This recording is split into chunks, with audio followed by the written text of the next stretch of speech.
Salut chers amis en Jésus-Christ et bon dimanche à vous tous. Nous méditons autour des paroles de Dieu pour le 28e dimanche du temps ordinaire, l'année C.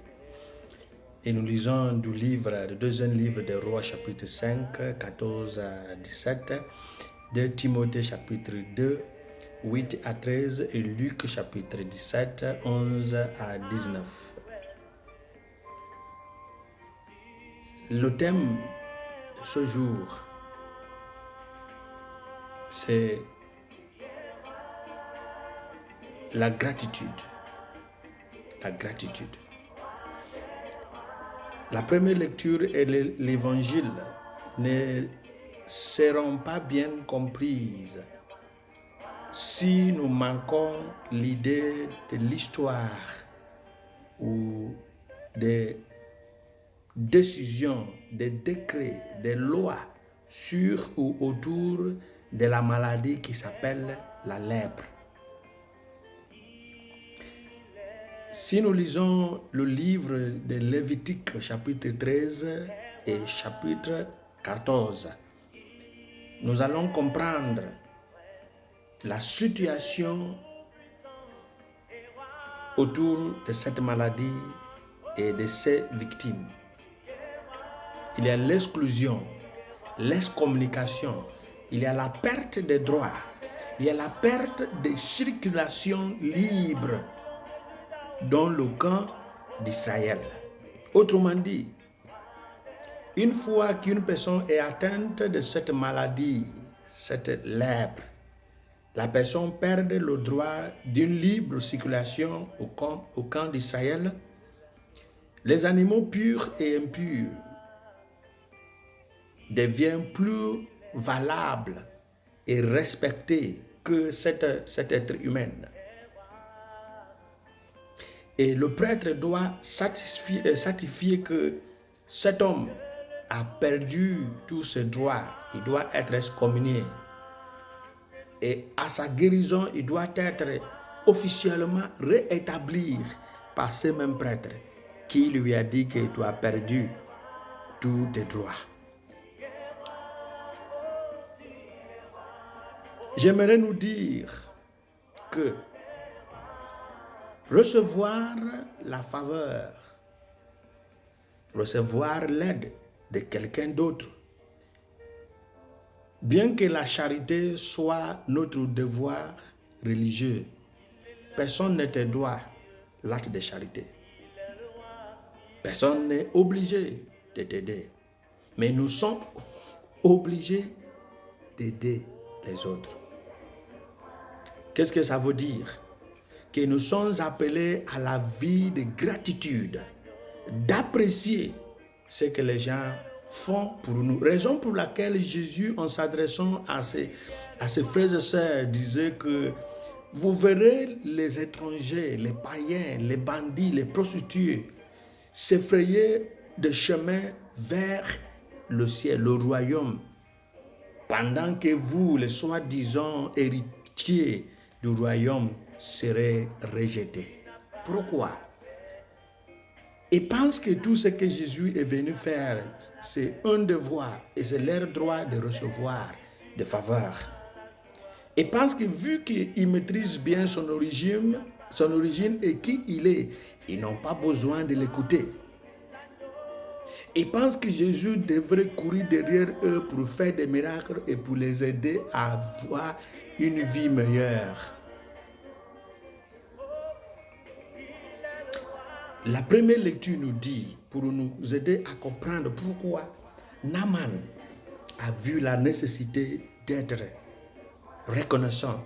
Naaman avait tout, le pouvoir, la force militaire, et commandait l'autorité. Il jouissait de tout, il bénéficiait de tout, sauf une bonne santé. Tant que le maire qui met une pause dans notre vie n'est pas supprimé, n'est pas enlevé, on peut tout avoir, on peut tout faire, mais La liberté n'est pas là. Nous avons quelqu'un qui est capable par sa nature de corriger tous les maires, de rectifier tous les maires, ce qui met un point d'interrogation sur notre vie. À la base de tout, c'est notre péché. Raison pour laquelle les Juifs ont fait un lien entre la lèpre et le péché. Mais Jésus nous a dit qu'aucune maladie n'a un lien avec ce qu'on a fait. L'évangile de Saint Jean, chapitre 9, l'aveugle-né, Jésus est venu et il est arrivé à nous expliquer que cette maladie est là pour que le Fils de l'homme soit glorifié et non pas selon la mentalité juive que c'est parce que soit lui il a péché, soit ses parents ont péché. Pourquoi il est né aveugle? Mais tout en gardant cette image juive derrière notre pensée,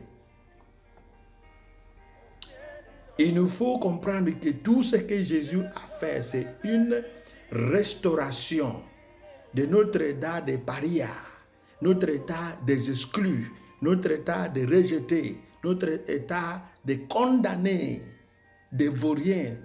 Jésus nous a donné une nouvelle identité.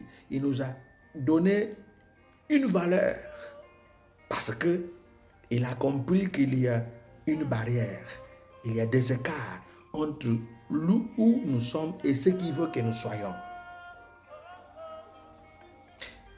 Les gens qui ont fait l'expérience, soit par la vraie expérience, soit par la lecture ou la découverte, pourront comprendre après l'abolition de l'esclavage en Europe et en Amérique. Les Noirs souffraient toujours. Il était difficile de s'asseoir dans un même bus avec les Blancs, même dans les lieux de culte, comme dans les églises, pour nous aider à comprendre s'il y a une chose qui t'exclut de ce que les autres ont. Une fois que tu sois rétabli, tu ne peux pas ne pas être reconnaissant.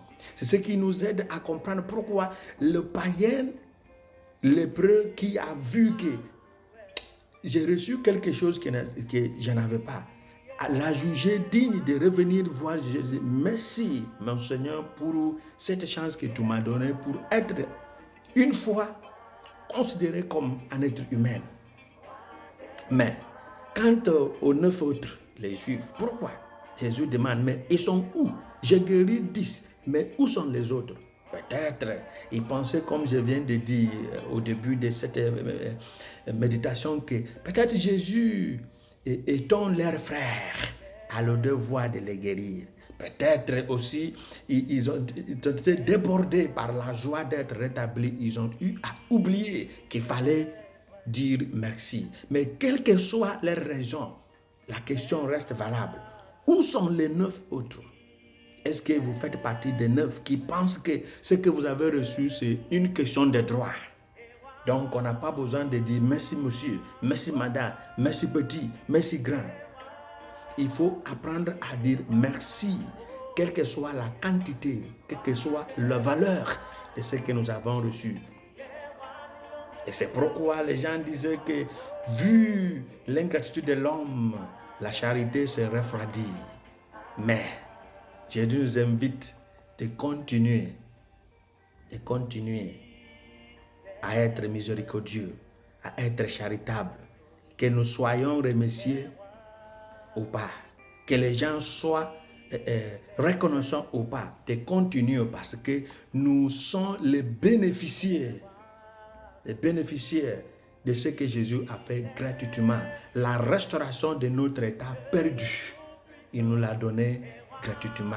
Et c'est pourquoi gratuitement nous avons reçu, gratuitement nous sommes appelés à donner. Et si nous donnons gratuitement, Dieu qui récompense nous bénira. Au nom du Père et du Fils et du Saint-Esprit.